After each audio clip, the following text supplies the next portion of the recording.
Halo teman-teman, selamat siang. Kembali lagi pada podcast kita pada siang hari ini, Diagnosa. Kita semua jadi tahu. Nah, pada pagi hari ini kita ada kedatangan tamu yang sangat luar biasa yang bakal memberi ilmunya sebanyak-banyaknya kepada teman-teman semua yang sudah menonton. Halo dokter. Halo. Terima kasih dokter sudah berkenan hadir pada podcast kita pada siang hari ini. Apa kabarnya dokter? Alhamdulillah baik. Kan. Menurut dokter ini kan udah 2023 nih dok. Menurut dokter pada tahun 2023 ini lihat sudah masuk endemi atau belum ya? Iya, jadi kita memang sudah melewati fase-fase yang berat ya dari tahun 2020 ya. Jadi pandemi COVID-19. Nah, saat ini kan sudah mulai teratasi ya, walaupun ada kasus-kasus baru ya. Tapi yang penting walaupun sudah terlewati pandeminya, kita tetap terus menjaga ya kesehatan. Kita tetap harus jaga ini juga, tetap memakai masker lagi kondisi fisiknya kurang bagus seperti itu. Kan sudah kita lewati ya masa pandemi. Jadi sudah masuk endemi ya. Kalau boleh tahu nggak kesibukan dokter selain jadi dosen dan menjalani aktivitas sehari-harinya apa aja nih dokter kesibukannya? Iya, jadi namanya memang di sini ya di Fakultas Kedokteran ya sebagai dosen cara mengajar. Selebihnya saya berpraktek ya di rumah sakit. Ada di rumah sakit Siti Rahma di sebelah MK ini dan ada di beberapa rumah sakit lainnya. Jadi selain itu ada kegiatan ya praktek juga ya. Selama praktek apakah menyenangkan dok atau ada stres kecil? Kalau menyenangkan ya tentu ya, karena kan ketika bekerja itu sesuai dengan minat, keinginan minat kita minat kita, jadi memang menikmati. Tapi yang namanya hidup kita nggak bisa lepas ya dari masalah kehidupan atau istilahnya stres ya. Jadi stres itu pasti ada. Tapi yang paling penting bagaimana kita mengatasinya, menghandle-nya supaya kita tetap bisa berfungsi dengan sebaik-baiknya. Oke, menyinggung dari stres tadi, apakah dokter akhir ini banyak sekali kita dengar bahwa mahasiswa-mahasiswi yang bunuh diri entah itu putus cinta, entah karena ekonomi ataupun lainnya. Apakah isu-isu itu tersebar di kalangan praktek dokter? Jadi memang beberapa tahun terakhir ya, memang banyak kasus ya yang kita temukan di dalam praktek atau misalnya dari pelayanan pasien ya. Memang kasus-kasusnya itu seperti tadi yang Clara sebutkan ya, salah satunya misalnya ada bunuh diri ya. Itu memang ada kita temukan. Karena memang dalam beberapa tahun kemarin ini, terutama sejak pandemi itu memang gangguan seperti depresi, gangguan cemas itu cukup meningkat ya, gitu. Karena bagaimanapun terjadi perubahan situasi kehidupan kita. Nah, jadi memang gangguan depresi dan cemas itu cukup meningkat. Tapi di dalam suatu penelitian dari Skesda ya 2018 memang gangguan cemas sama gangguan depresi itu termasuk dalam 3 gangguan jiwa yang tertinggi sih di Indonesia. Jadi memang itu kita temui sih dalam praktek. Jadi lumayan ada juga yang penyebab stres itu sendiri apa sih? Jadi stres ya. Kalau kita bicara masalah kesehatan mental nggak bisa lepas dari stres ya. Jadi stres itu sebenarnya adalah respon fisik kita, respon psikis kita terhadap hal-hal yang mungkin di luar ekspektasi kita ya. Jadi sebenarnya stres itu adalah suatu kondisi yang kita hadapi sehari-hari. Ya, saya mungkin bulan kerja itu bisa menyebabkan saya menjadi stres, atau misalnya kayak Clara ya, misalnya mungkin kuliah atau tugas yang banyak. Jadi sebenarnya penyebab stres itu banyak. Jadi bisa dari dalam diri kita atau di dalam luar diri kita, misalnya bisa berasal dari relasi ini, hubungan dengan orang lain, atau masalah finansial, masalah ekonomi, atau misalnya masalah pekerjaan, beban kerja yang lebih tinggi, atau hal sederhana misalnya mau ke kampus ternyata macet, itu juga stres gitu. Jadi stres itu sebenarnya normal, tapi stres yang tidak teratasi itu yang harus kita waspadai, bisa sampai nanti menimbulkan masalah kecelakaan. Berarti orang itu memang wajib punya stres gitu ya? Pasti akan menghadapi stres. Selama kita hidup, kita pasti punya masalah. Nah, masalah itulah yang menimbulkan kondisi kita menjadi stres. bagaimana sih cara menangani stres itu sendiri? Ya, menangani stres itu memang upaya ya, ada beberapa upaya yang bisa kita lakukan. Karena kalau kita menghilangkan penyebab stres nggak mungkin ya selama kita hidup. Berarti kita bagaimana berusaha menjadikan stres itu misalnya ada motivasi kita jangan sampai merusak. Karena sebenarnya sebelum kita bahas caranya, stres itu sebenarnya bisa ada dua. Ada yang stres yang menyebabkan kita menjadi baik nih, maksudnya mau coba untuk memperbaiki diri, misalnya mau presentasi, kan karena belajar dulu stres kan, tapi kan mempersiapkan diri. Nah, itu maksudnya stres yang bagus tuh yang stres. Tapi ada yang namanya stres, nah itu yang sudah menimbulkan gangguan, misalnya jadi lari ke rokok atau susah tidur. Bagaimana mengatasinya itu dengan di manajemen. Nah, manajemen stres namanya. Pertama kita identifikasi dulu yang membuat kita stres itu apa. Kita kenali stresornya. Nah, dengan kita mengenali stresornya, kita jadi tahu, oh ini kondisi ini yang membuat kita nggak nyaman. Terus kita berusaha nih untuk membuat suatu prioritas. Nah, biasanya stres itu biasanya kan bisa oleh karena salah satunya beban kerja yang banyak, atau misalnya di samping beban kerja ada lagi tugas-tugas lain. Nah, coba bikin prioritas mana yang kita dahulukan dulu, mana yang bisa diundur. Jadi kita nggak langsung stres melihat banyak kerjaan, tapi kita urutkan dulu. Nah, lalu juga stres itu bisa dibantu juga nih dicegah dengan menerapkan pola hidup yang sehat. Olahraga kan bisa meningkatkan hormon bahagia, serotonin, terus pola makan yang sehat ya. Terus juga punya hobi. Nah, misalnya lagi banyak pikiran, kita bisa mengalihkan ke kegiatan yang menyenangkan. Dan satu lagi yang penting adalah kita berusaha menerima bahwa stres itu ada yang bisa kita ubah, ada yang nggak bisa kita ubah. Jadi kita bisa belajar kok. Jadi yang kita harus pahami, kita nggak bisa mengubah stresor, tapi bagaimana reaksi kita terhadap stres tersebut. Untuk selanjutnya itu masalah terbanyak di rumah sakit selanjutnya kasusnya ya. Tadi sesuai tadi yang udah dibahas tadi ya, kasus yang cukup banyak itu memang ditemukan ada 3 kasus besar ya, seperti kasus gangguan cemas, gangguan depresi, dan juga skizofrenia. Itu banyak kita temukan di berencana di rumah sakit. Tapi kasus-kasus yang lain juga ada, tapi memang itu 3 kasus yang sekarang ini kan udah masuk ke Gen Z ya kalau orang bilang. Jadi gimana sih tanggapan dokter tentang generasi milenial pada Gen Z ini yang sering merasa insecure, anxiety, kemudian juga mengeluh dengan menjalani kehidupan yang mungkin mereka rasa itu sangat berat. Ya, generasi ini ya Gen Z ya. Gen Z ini kan kelahiran tahun 97 ya, rentangnya sampai 2000-an ya. Jadi bedanya apa sih dibanding generasi sebelumnya? Generasi Gen Z ini mereka kan sangat lahir ketika berkembang, ketika teknologi kan sangat berkembang ya. Jadi sangat mudah terpapar dengan informasi, apalagi penggunaan teknologinya sangat gampang ya. Jadi generasi ini memang mendapatkan sesuatu itu serba instan. Misalnya kayak zaman ibu kan kalau menonton itu mungkin sekali seminggu tayangannya. Kalau sekarang menonton itu bisa tiap hari. Kalau misalnya nggak sabaran dengan bisa langsung loncat ending kan, itu kan karena teknologinya yang canggih ya gitu. Kalau dulu misalnya di zaman dahulu lapar mau makan masak dulu, kalau mau belanja ya keluar dulu. Kalau sekarang mudah sekali, tinggal GoFood udah nyampe gitu ya, pakai ojek online udah nyampe gitu ya. Jadi memang sangat dimanjakan dengan kemudahan teknologi.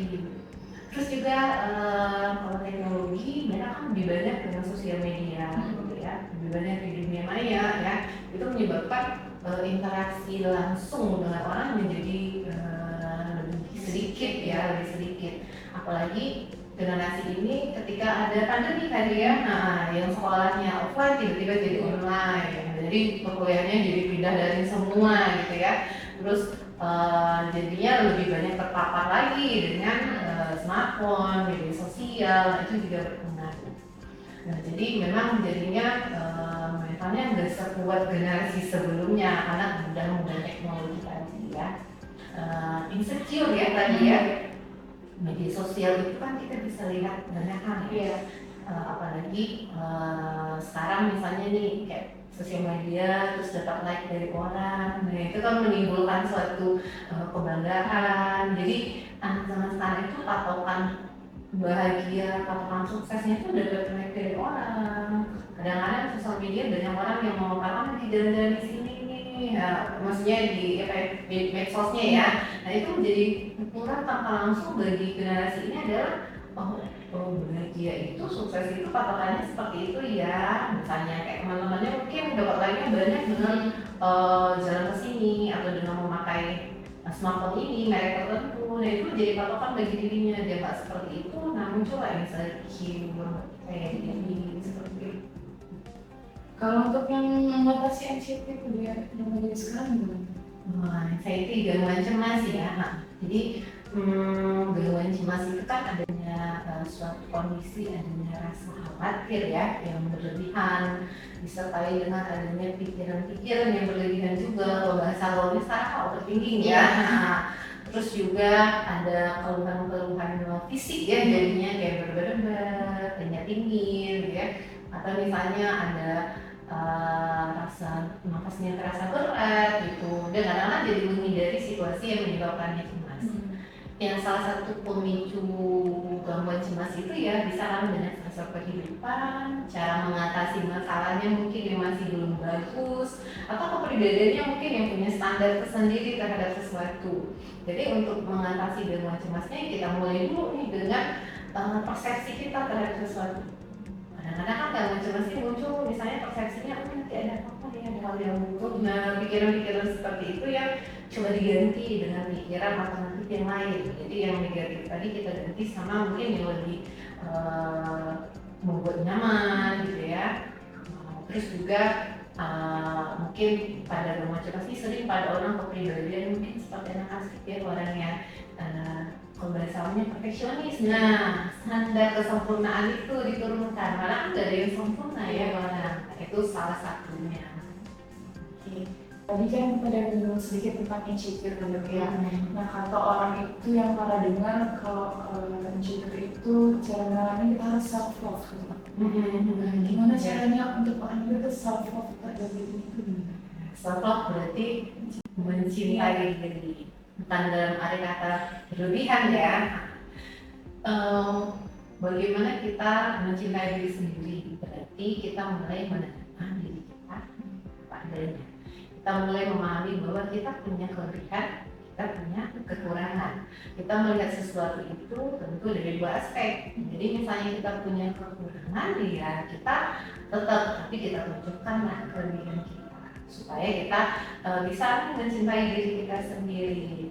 Nah, dan supaya kita juga bisa mencintai diri kita sendiri, ya kita juga harus membuat diri kita itu dikelilingi oleh orang-orang yang memang membuat kita nyaman. Misalnya kita berkumpul dengan orang-orang yang membuat kita nggak nyaman, pasti otomatis hatiku ada perasaan kok seperti ini ya, apa saya yang salah ya, apa saya yang kurang baik ya. Nah itu otomatis mengurangi self-love terhadap diri kita.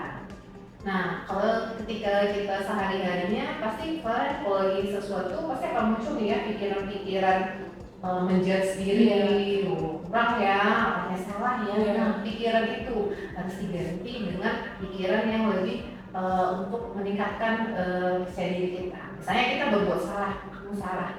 Oke, hari ini saya kurang bagus, berarti besok saya bisa lebih baik. Nah, jadi kita harus mengafirmasi diri kita dengan hal-hal yang positif supaya kita bisa mencintai diri kita. Bagaimana kita mau dicintai orang kalau kita belum mencintai diri kita kan? Nah, itu yang penting. Jadi kata orang juga ya dok, sebelum self love itu sendiri kita harus kenal sama diri kita.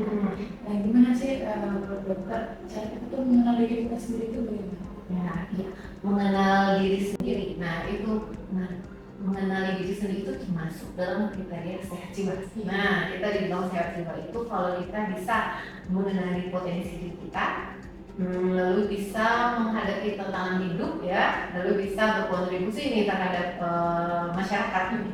Nah supaya mengenali diri kita, ya kita harus tahu nih kira-kira potensi kita di mana nih ya. minat kita di mana ya, kira-kira kelebihan kita di mana ya. Nah itu bagaimana kita bisa mengenali diri kita sendiri.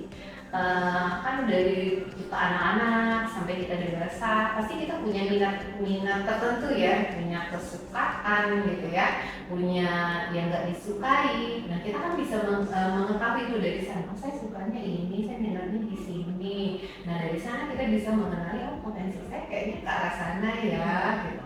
Nah, kalau misalnya ada sesuatu yang kurang, bisa aja kan dari yang kurang itu membuat kita jadi bersemangat untuk memperbaiki. Itu bisa jadi potensi diri kita juga. Jadi kita harus belajar mengidentifikasi kelebihan kekurangan saya apa ya. Kalau nggak kita identifikasi, kita nggak tahu. Berarti harus identifikasi dulu ya. Iya, sebenarnya ini kita sebenarnya apa ya? Kita apa ya? Jangan ikut tuh kalau orang teman-teman sebenarnya ini ya ketika kita mengerjakan kita nggak nyaman, artinya kita udah enggak.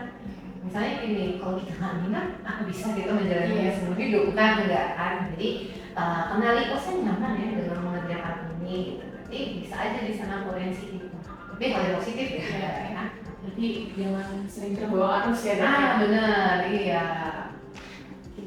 Hal wajib apa sih dok yang harus kita lakukan saat kita menghadapi stres dan banyak pikiran selain ke psikiatri? Karena pada masyarakat awam itu mereka beranggapan kalau kita ke psikiatri itu adalah satu yang tidak bagus karena takutnya dibilang gangguan mental atau gimana? Iya menarik ini ya. Jadi kalau ke psikiater atau spesialis kedokteran jiwa itu punya stigma atau labelnya yang kurang bagus. Oh, ke psikiater itu berjiwa ada gangguan gitu ya. Itu nanti dikasih obat menang gitu ya. Itu kan stigma yang sering muncul di masyarakat ya. Jadi ketika seseorang merasa butuh bantuan jadi gak jadi gitu ya, gara-gara ada stigma seperti itu. Nah, sebenarnya intinya adalah ketika kita merasa gangguan itu sudah mengganggu fungsi kita sehari-hari ini, misalnya kita nggak tidur, nggak mau makan gitu ya, atau saking cemasnya tidak berkegiatan, jadi menghindari kegiatan kita sehari-hari, artinya kita sudah butuh bantuan. Cari tenaga profesional.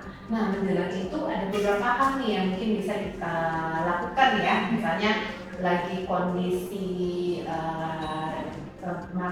misalnya lagi kondisi gangguan cemas gitu ya, misalnya lagi ada kondisi gangguan cemas, muncul cemas yang berlebihan gitu ya, sampai ada keluhan-keluhan kayak sesak nafas, berat-berat, mungkin yang bisa dilakukan awal kita teknik relaksasi untuk mengatasi gangguan cemasnya.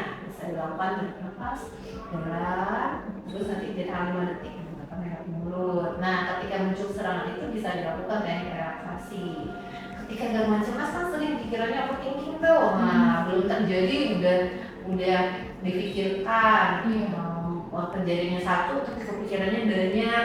Nah kita coba tantang pikiran kita, benar nggak sih pikiran saya itu? Pikiran saja itu, jadi kita tantang tuh pikiran kita. Atau bisa juga bikin jurnal nih, journaling gitu ya. Ada beberapa nih, depresi, gangguan cemas, atau stres deh misalnya. Itu kan sering muncul tuh pikiran-pikiran yang belum tentu ya tadi ya yang overthinking. Bisa ditulis di jurnal misalnya, atau sekarang kan bisa dari smartphone bisa ya, atau di kertas bikin kira-kira hal apa sih yang membuat saya tidak nyaman, apa sih pemicunya, terus apa yang gak nyaman itu yang dipikirkan. Nah dari sana nanti kita baca lagi, kita jadi berpikir oh kayaknya nggak perlu ya dipikirkan tadi. Jadi apa yang kita pikiran itu udah kita pindahkan nih. Karena kan yang kita pikir itu kan prosesnya penuh ya. Itu ketika ditulis ternyata dia cuma satu, tapi di pikiran itu berulang-ulang, misalnya kayak banyak. Nah salah satu upayanya bisa dengan jurnal ya, jurnal. Nah terus juga bisa bercerita. Nah dengan orang yang kita percaya, menyampaikan apa yang kita rasakan. Kalau rasanya itu dilakukan sudah tidak bisa membantu, ya berarti sebenarnya dicari bantuan ke tenaga profesional, misalnya psikolog atau psikiater. Tapi jangan malu ya, it's okay, pikiran oke ya. Iya, jadi nggak masalah. Jadi nggak semua yang psikoterapeuta atau psikolog itu ada stigma gangguan mental gitu Ya, karena stigmanya kan gangguan jiwa itu kan gangguan jiwanya pasti gangguan jiwa berat ya. Iya. Karena kan gangguan jiwa itu kan tidak hanya gangguan jiwa seperti skizofrenia, ada gangguan cemas, depresi, misalnya gangguan tidur gitu ya. Dan ini bisa diobati. Nah, stigmanya kan selama ini nggak bisa diobati. Nah, dan juga karena dari keluarga melihat ada gangguan cemas atau gangguan depresi ini, karena depresi kan sedih, semangat, stigma keluarga apa? Pemalas, Iya. kurang beriman gitu ya. Nah itu juga membuat Hasan jadi menunda untuk mencari bantuan sehingga menjadi terlambat. Kalau terlambat tentu jadi pengobatannya juga jadi makin panjang. Jadi support system juga penting ya. Lagi dari keluarga ya dokter. Ya benar. Kalau support system dari lain selain keluarga itu gimana? Ya, support system itu sebenarnya kan tidak hanya keluarga ya. Misalnya kalau kayak kita di rumah tentu keluarga, lingkungan. Kalau misalnya kayak siswa nih kita di fakultas tentu support systemnya teman-teman, siklus akademik, misalnya kayak dosen, berarti kan ada dosen bimbing akademiknya gitu ya. Jadi sebenarnya support system itu banyak, cuman karena support system ini kan dia tidak paham, jadi memang harus diedukasi kan tentang kondisi seseorang. Nah, jadi support system itu sangat penting perannya. Karena misalnya nih pasiennya udah berobat, udah bagus nih, obat bagus, udah bisa mengendalikan gejalanya, ternyata pas pulang ke rumah support systemnya dari keluarganya memakan omongan yang kurang nyaman. Nah itu jadi memicu perasaannya tidak nyaman. Jadi yang udah stabil gejalanya jadi bisa relaks lagi kan. Jadi memang sangat penting nih support system. Makanya ketika pasien berobat, kita nggak cuma ngobatin pasien, kita perlu edukasi juga keluarganya. Untuk teman-teman FK di sini yang belum kayak tempat cerita DP itu gimana? Ya, kita ada unit konseling ya. Nah, jadi unit student support di dalamnya kan ada unit konseling. Nah, jadi bisa membantu mahasiswa ketika ada keluhan misalkan nih kita misalnya masalah psikologis. Yang paling penting sebelum ke konseling cari PA-nya, konsultasi dulu dengan PA-nya, cerita.